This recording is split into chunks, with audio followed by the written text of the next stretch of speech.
seperti-Mu, Yesus, disempurnakan selalu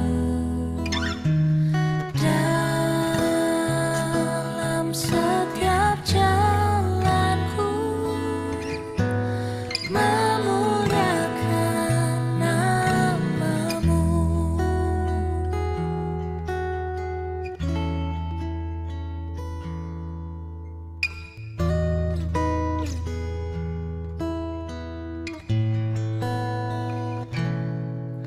Bagaikan bencana siap dibantu, demikian hidupku di tangan-Mu. Dengan urapan kuasa Roh-Mu, ku dibarui selalu. Jadikanku alat dalam rumah-Mu, inilah hidupku di tangan-Mu. Bentuklah seturut kehendak-Mu, pakailah sesuai rencana-Mu. Ku mau seperti-Mu, Yesus, disempurnakan selalu dalam setiap jalanku, memuliakan nama-Mu.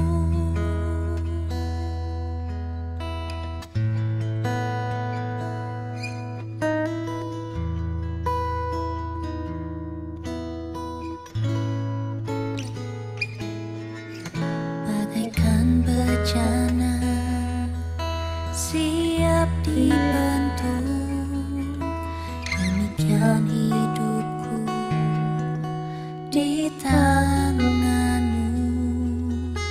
Dengan urapan kuasa Roh-Mu, ku dibarui selalu. Jadikanku alat dalam rumah-Mu, inilah hidupku di tangan-Mu. Bentuklah seturut kehendak-Mu, pakailah sesuai rencana-Mu. Ku mau seperti-Mu, Yesus, disempurnakan selalu dalam setiap jalanku, memuliakan nama-Mu. Ku mau seperti-Mu, Yesus, disempurnakan selalu dalam setiap jalanku, memuliakan nama-Mu. Memuliakan nama-Mu. Memuliakan nama-Mu.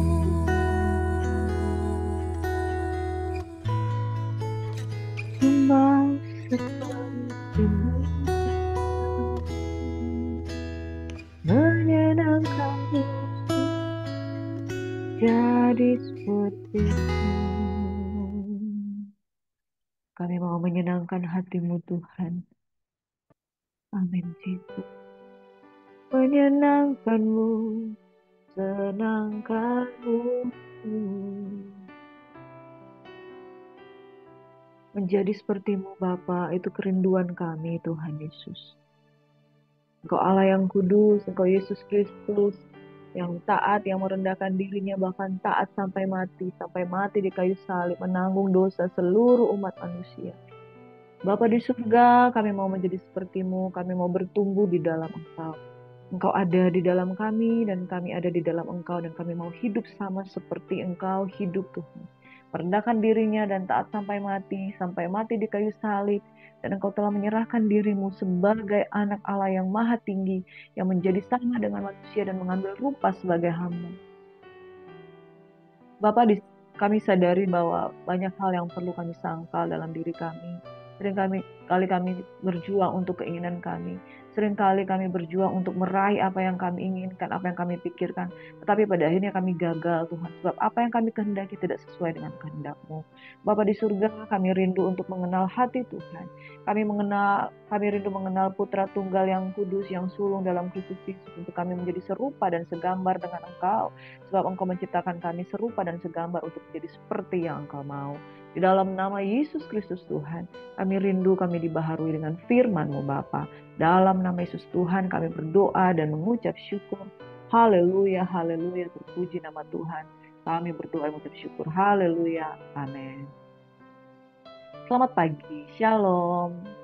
Saudara, pagi hari ini ketika saya bangun pagi-pagi, saya merasakan, wah sungguh indah bangun ketika Roh Kudus yang membangunkan kita dengan urapan Tuhan, yang memberikan kesegaran, yang memberikan damai sejahtera, yang memberikan kita satu power yang kita nggak dapat dari manapun kecuali dari Tuhan, yaitu sukacita, ketenangan, damai sejahtera. Dan saudara, saya mau bersaksi kalau hari-hari ini bukan hari-hari yang gampang dalam kehidupan saya. Di dalam dunia kerja, di dalam pekerjaan saya ada begitu banyak tantangan. Saya menghadapi orang-orang yang nggak berniat baik di dalam kehidupan pekerjaan, sehingga ada kecurangan-kecurangan di sana yang dilakukan dengan sengaja, dan itu nggak enak buat kita yang pengen hidup tuh ya udah lurus-lurus aja, kita pengen tuh hidup yang melakukan seperti apa yang Tuhan mau. Tetapi ketika mereka dengan sengaja berbuat curang, dengan sengaja mengurangi hal-hal yang baik sehingga tidak tercapai satu hal yang kita tujukan bersama untuk satu kebaikan, saudara, itu nggak enak sekali, saudara. Itu kita bisa kehilangan damai sejahtera. Saya berkali-kali terpancing pengen marah, saya berkali-kali pengen melakukan hal yang membalas jahat dengan jahat, pengen membenci, pengen rasanya nggak suka, pengen berkata-kata kasar, pengen berkata-kata kotor, saudara. Tapi saudara yang diberkati, kita adalah orang yang sudah diubahkan oleh Tuhan, amin. Sudah dibedakan oleh Tuhan. Kita sesaat kita rasanya pengen marah, pengen membalas, pengen melakukan sesuatu. Oke, kamu bikin begini, saya juga pengen balas apa yang kamu buat. Nah, saudara, itu ada di pikiran kita. Tapi ketika kita berusaha untuk melakukannya, tiba-tiba kita nggak bisa gini. Ini bukan saya. Ini bukan apa yang Tuhan kehendaki. Nanti gimana? Saya nanti nggak damai. Saya nanti ketemu dia, saya pengen buang muka. Tapi kemudian saya kemudian akhirnya saya menyadari itu bukan solusi yang terbaik. Berdoa kepada Tuhan, Tuhan pulihkan lagi hati. Mengalami damai sejahtera daripada Tuhan. Kok bisa seperti itu? Karena ada Roh Tuhan di dalam kehidupan kita. Sehingga kita punya kuasa untuk melakukan yang jahat. Kita punya kuasa untuk mengikuti keinginan daging, tapi kita nggak mau melakukannya. Sehingga kita melakukan apa yang dikehendaki oleh Roh Kudus. Nah, saudara, penting bagi kita, kenapa sih kita bisa mengubah keputusan kita untuk tidak melakukan yang jahat? Kenapa kita dengan mudah berbalik arah yang tadinya kita pengen, aku ingin jahat loh sekali-sekali, aku ingin kasar loh sekali-sekali, aku ingin marah loh sekali-sekali. Tapi kemudian kenapa kita seperti direm dan kemudian enggak, itu bukan kamu. Kita balik arah dan akhirnya kita berusaha melakukan apa yang benar. Dan saudara, firman Tuhan katakan, damai sejahtera Allah yang melampaui segala akal kiranya akan memelihara hati dan pikiranmu di dalam Kristus Yesus. Dan hendaklah damai sejahtera dari Kristus Yesus itu memerintah di dalam hatimu, sebab untuk itulah kamu dipanggil. Saudaraku yang diberkati, ternyata salah satu tujuan Tuhan untuk memanggil kita adalah untuk diperintah, dipimpin oleh damai sejahtera, oleh Roh Kudus. Dan pada hari ini ketika engkau mendengarkan suara Tuhan, kalau engkau punya mengambil keputusan untuk marah, untuk kecewa, untuk pahit, untuk meninggalkan Tuhan, untuk membalas jahat dengan jahat, coba deh pikir baik-baik. Apakah engkau dituntun dalam damai sejahtera untuk melakukan itu? Nah saudara, hal yang berbeda yang sudah terjadi dalam kehidupan kita ketika kita mengenal Yesus, kita mengalami yang namanya pertobatan.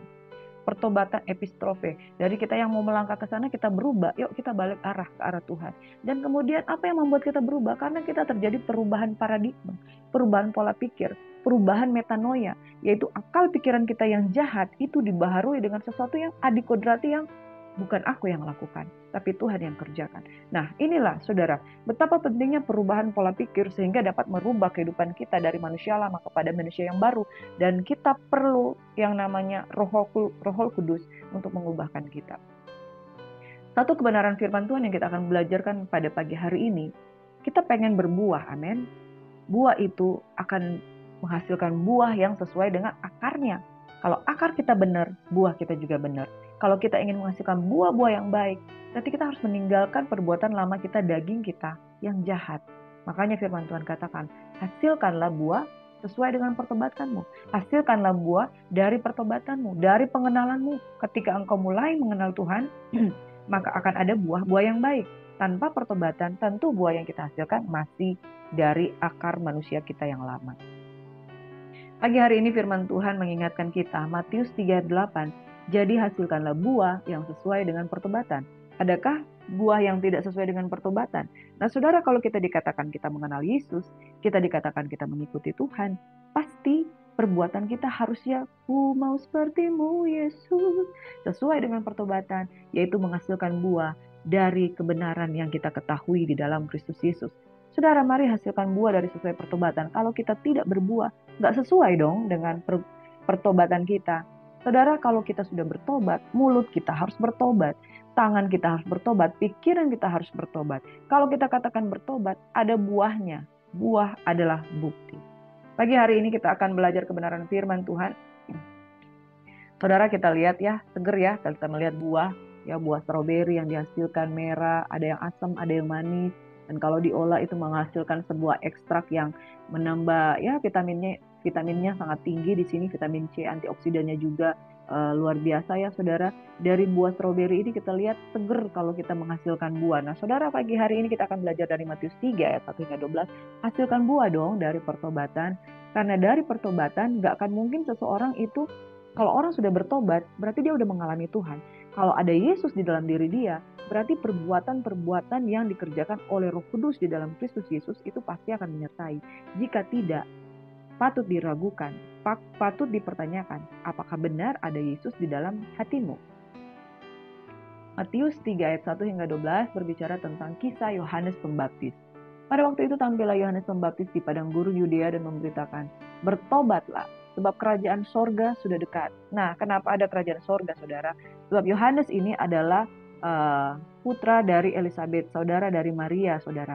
Artinya dia ada kekerabatan juga dengan Maria. Dan Yohanes Pembaptis ini mendahului untuk meluruskan jalan bagi Tuhan. Bertobatlah sebab kerajaan Allah sudah dekat. Perintah ini adalah perintah dari Tuhan untuk mengingatkan, bertobatlah. Yesus segera datang. Yesus segera datang. Ketika Yesus hadir, Yesus membawa kekudusan, kesucian kerajaan Allah. Bertobatlah sebab kerajaan sorga sudah datang, sudah dekat. Sesungguhnya dialah yang dimaksud Nabi Yesaya ketika ia berkata, ada suara orang yang berseru-seru di padang gurun, persiapkan jalan untuk Tuhan, luruskanlah jalan baginya. Yohanes memakai jubah bulu unta dan ikat pinggang kulit, dan makanannya belalang dan madu hutan. Maka datanglah kepadanya penduduk dari Yerusalem, dari seluruh Yudea dan dari seluruh daerah sekitar Yordan. Lalu sambil mengaku dosanya mereka dibaptis oleh Yohanes di sungai Yordan. Tapi waktu ia melihat banyak orang Farisi dan orang Saduki datang untuk dibaptis, berkatalah ia kepada mereka, hai kamu keturunan ular beludak, siapa yang mengatakan kepada kamu bahwa kamu dapat melarikan diri dari murka yang akan datang? Jadi hasilkanlah buah yang sesuai dengan pertobatan. Dan janganlah mengira bahwa kamu dapat berkata dalam hatimu, Abraham adalah bapa kami. Karena aku berkata kepadamu, Allah dapat menjadikan anak-anak bagi Abraham dari batu-batu ini. Kapak sudah tersedia pada akar pohon, dan setiap pohon yang tidak menghasilkan buah yang baik pasti ditebang dan dibuang ke dalam api. Aku membaptis kamu dengan air sebagai tanda pertobatan. Tetapi ia yang datang kemudian daripadaku lebih berkuasa daripadaku, dan aku tidak layak melepaskan kasutnya. Ia akan membaptiskan kamu dengan Roh Kudus dan dengan api. Alat penampi sudah di tangannya. Ia akan membersihkan tempat pengirikannya dan mengumpulkan gandumnya ke dalam lumbung. Tetapi debu dan jerami itu akan dibakarnya dalam api yang tidak terpadamkan. Saudara Bapak Ibu sekalian yang diberkati oleh Tuhan Yesus Kristus, konteks peristiwa pada waktu ini adalah Yohanes Pembaptis di padang gurun Yudea memberitakan tentang kerajaan sorga sudah datang. Dia memberitakan tentang Yesus yang akan segera datang. Yesus sebagai Mesias yang akan ada di antara mereka. Dan dia tidak mencuri kemuliaan Yesus Kristus karena dia berkata, aku membaptis kamu dengan air sebagai tanda pertobatan. Tetapi kemudian dia yang lebih daripadaku, dia lebih daripadaku, lebih berkuasa daripadaku, dan aku tidak layak untuk melepas kasutnya. Ia akan membaptiskan kamu dengan air, dengan Roh Kudus dan dengan api. Saudara, dalam hal ini saya mau katakan bahwa baptisan air itu tanda pertobatan.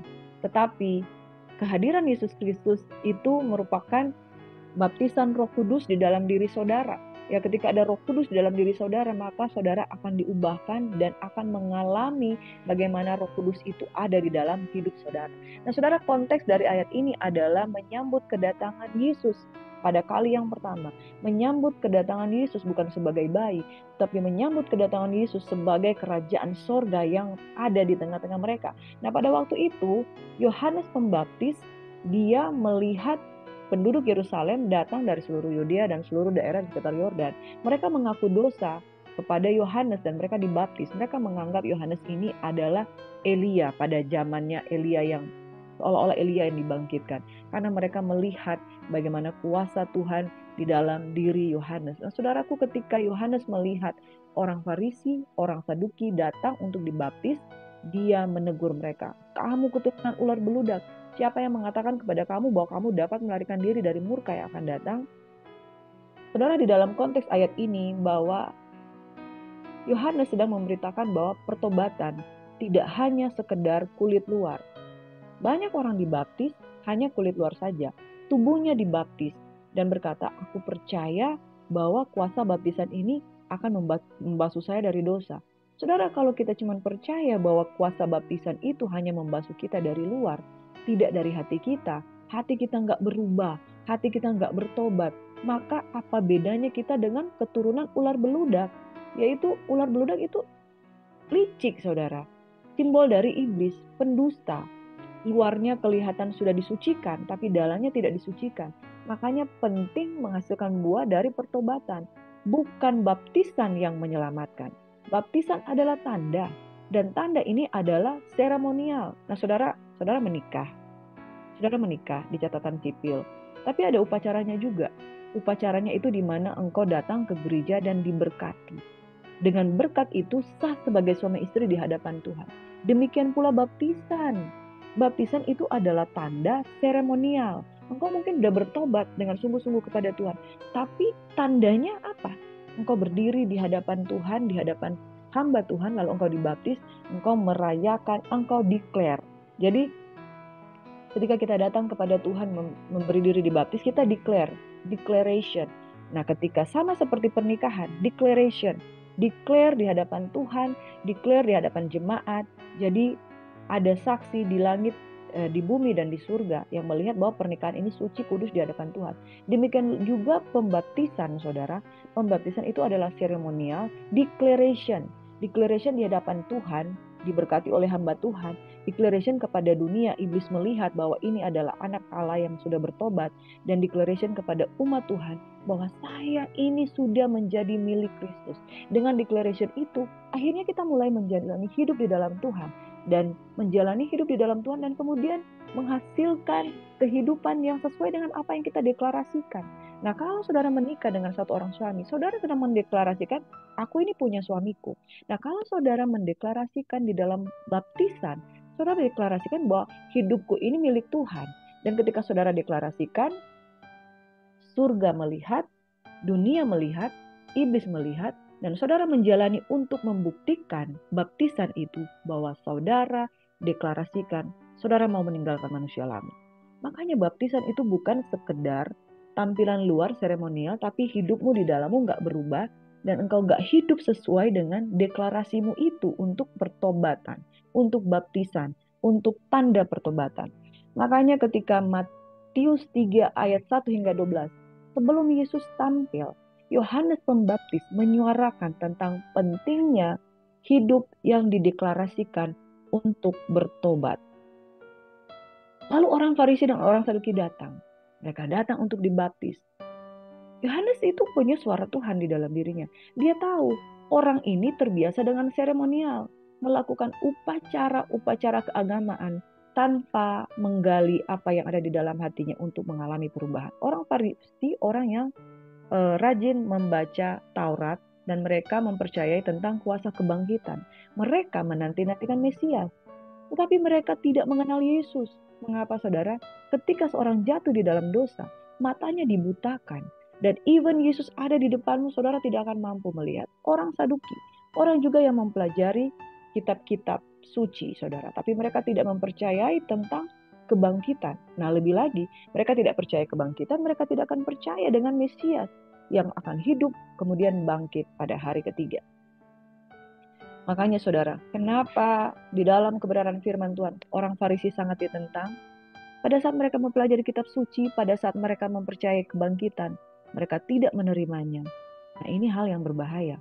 Mempercayai satu kebenaran, tapi mata mereka tidak terbuka pada saat kebenaran itu datang di hadapan mereka. Pada saat Yohanes berbicara tentang pertobatan, mereka mengetahui bahwa orang Farisi dan orang Saduki ini hanya melakukan secara seremonial. Saudara, bisakah saudara melakukan upacara, deklarasi, hanya sebuah seremonial, misalnya saudara menikah, hanya sebuah seremonial, deklarasi di hadapan Tuhan, deklarasi di depan jemaat, deklarasi di hadapan iblis, dan deklarasi di hadapan manusia bahwa saudara menikah tapi hatimu nggak menikah dengan suami. Yang ada adalah apa? Saudara itu berpura-pura berdusta. Nah, orang Farisi dan orang Saduki datang untuk dibaptis. Dia mengatakan, hasilkan buah dari sesuai dengan pertobatan. Jangan kau cuma dibaptis tapi engkau tidak sesuai dengan pertobatan. Ayat 10-11, kapak sudah tersedia pada akar pohon, dan setiap pohon yang tidak menghasilkan buah pasti ditebang, dibuang ke dalam api. Aku membaptis kamu dengan air sebagai tanda pertobatan, tapi ia yang datang kemudian daripadaku lebih berkuasa daripadaku, dan aku tidak layak melepaskan kasutnya. Ia akan membaptiskan kamu dengan Roh Kudus dan dengan api. Saudara, mari beri penghormatan yang seluas-luasnya, besar-besarnya kepada Tuhan yang penuh dengan kuasa. Saudara jangan melakukan baptisan, sebagai tanda pertobatan, tapi saudara tidak menghormati kuasa dari baptisan di mana Roh Kudus bekerja di sana loh. Karena dia yang datang kemudian lebih daripadaku, lebih berkuasa. Yesus lebih berkuasa. Nah, persiapan ini yang dilakukan oleh Yohanes Pembaptis adalah persiapan untuk menyambut Tuhan. Saudara, pertobatan mendahului kemuliaan yang akan dinyatakan. Saudara, kita tidak bisa bertobat, betul? Kita tidak bisa bertobat. Tetapi ketika Tuhan datang, Dia mempersiapkan kita dengan Roh-Nya yang kudus untuk membuat kita memiliki keinginan, kerinduan untuk meninggalkan manusia yang jahat. Percayalah saudara, kalau saudara sungguh-sungguh lahir baru, saudara akan memulai perjalanan lahir baru saudara dengan pertobatan. Tapi kalau saudara mengatakan saudara percaya, tapi tidak pernah mengawali kehidupan saudara dengan pertobatan, kelahiran baru Anda palsu. Saya katakan palsu, kenapa? Karena setiap orang yang mau menyambut Tuhan, dia pasti bertobat. Dan setiap orang yang menerima Tuhan, nalurinya adalah bertobat. Nah, setiap orang yang menyambut Tuhan dalam hidupnya, pasti dia menghasilkan buah dari pertobatan. Karena apa? Itu sesuatu karya Roh Kudus yang kita kalau mau jelaskan capek, saudara. Orang yang tidak percaya kuasa pertobatan, dia palsu. Pertobatannya palsu. Kelahiran barunya palsu. Karena ada dusta. Tuhan tidak mau pertobatan yang pura-pura. Susah payah saudara bilang hasilkan buah dari pertobatan. Kalau pertobatannya palsu. Tidak menerima Tuhan dengan hati yang suci, dengan lapang dada saudara. Jangan mimpi meminta buah pertobatan. Makanya saudara, dasarnya harus benar. Percaya kepada kuasa Allah. Percaya kepada kuasa Allah, maka saudara akan mengalami pertobatan yang sejati. Alat penampi sudah di tangannya. Ia akan membersihkan. Saudara, tempat mengirikannya adalah tempat untuk mengirik anggur tempat untuk menghasilkan anggur, tempat untuk menghasilkan wine, tempat untuk menghasilkan satu minuman anggur yang bisa dinikmati, dan mengumpulkan gandumnya ke dalam lumbung, tapi debu jeraminya itu akan dibakarnya dan dalam api yang tidak terpadamkan. Persiapkan jalan bagi Tuhan, sambut kedatangan Yesus lahir di dalam kehidupan kita dengan pertobatan yang sejati. Dan pertobatan itu ada tandanya, ada buah. Saudara, kalau kita belajar di dalam Galatia 5 ayat 19-25, saudara, perbuatan daging itu nyata. Percabulan, kecemaran, hawa nafsu, penyembahan berhala, sihir, perseteruan, perselisihan, iri hati, amarah, kepentingan diri sendiri, percideraan roh pemecah, kedengkian, kemabukan, pesta pora, dan sebagainya. Terhadap semuanya itu kuperingatkan kamu seperti yang telah kubuat dahulu, bahwa barang siapa melakukan hal-hal yang demikian tidak akan mendapat bagian dalam kerajaan Allah. Mari kita periksa indikator ini. Cabul, ya, suka nonton film porno, menyukai tentang hal-hal yang maaf, dalam tanda kutip, pornografi dalam segala hal.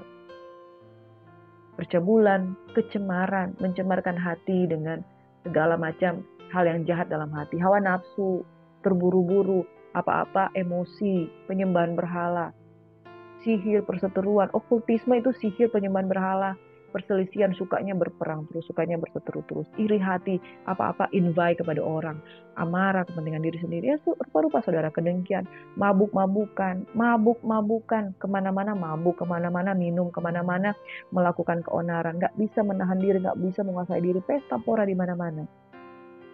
Indikator ini sederhana dan saudara bisa ngecek satu persatu di dalam diri saudara. Kalau kita katakan bertobat dan hal-hal ini masih ada, berarti kita perlu lebih sungguh-sungguh lagi mengerti apa sih itu pertobatan. Pertobatan itu adalah dari ayat 19 hingga 21 ini kita gak lakukan lagi. Kalau saudara masih lakukan dan saudara punya kesadaran untuk bertobat, saudara tinggalkan itu. Tinggalkan dan saudara akan mengalami pertobatan yang sejati. Karena yang melakukan itu tidak mendapat bagian dalam kerajaan surga. Neto saudara seperti itu. Buah roh ialah kasih, sukacita, damai sejahtera, kesabaran, kemurahan, kebaikan, kesetiaan, kelemah lembutan, penguasaan diri. Tidak ada hukum yang menentang hal itu. Barang siapa menjadi milik Kristus Yesus, ia telah menyalibkan daging dengan segala hawa nafsu dan keinginannya. Jikalau kita hidup oleh roh, baiklah hidup kita juga dipimpin oleh roh. Saudara percaya kepada Yesus, saudara bertobat. Saudara bertobat di dalam Yesus Kristus, saudara menerima rohnya. Saudara bersekutu dengan rohnya, yang dihasilkan adalah buah. Amin. Jadi hasilkanlah buah. Yang pertama, buah pertobatan meninggalkan perbuatan daging, yaitu 19:21 itu buah pertobatan. Buah yang dihasilkan dari pertobatan adalah mewujudkan buah roh. Ya, jadi buah yang pertama buah pertobatan. Buah pertobatan itu meninggalkan yang jahat. Lalu dari buah pertobatan menghasilkan buah roh, yaitu hal-hal yang baik. Jadi hal-hal yang jahat itu kita matikan, muncul hal-hal yang baik. Dari hal-hal yang baik ini kita menghasilkan buah pelayanan, yaitu jiwa-jiwa. Kita menghasilkan sesuatu yang dihasilkan oleh karya Roh Kudus. Ketika kita sabar, kita murah hati, kita melakukan kebaikan, ada orang yang kita rindu untuk layani, menghasilkan jiwa-jiwa untuk kemuliaan Tuhan. Hasilkanlah buah sesuai pertobatan, saudaraku. Maka saudara akan melihat bahwa tidak sia-sia seseorang percaya kepada Yesus.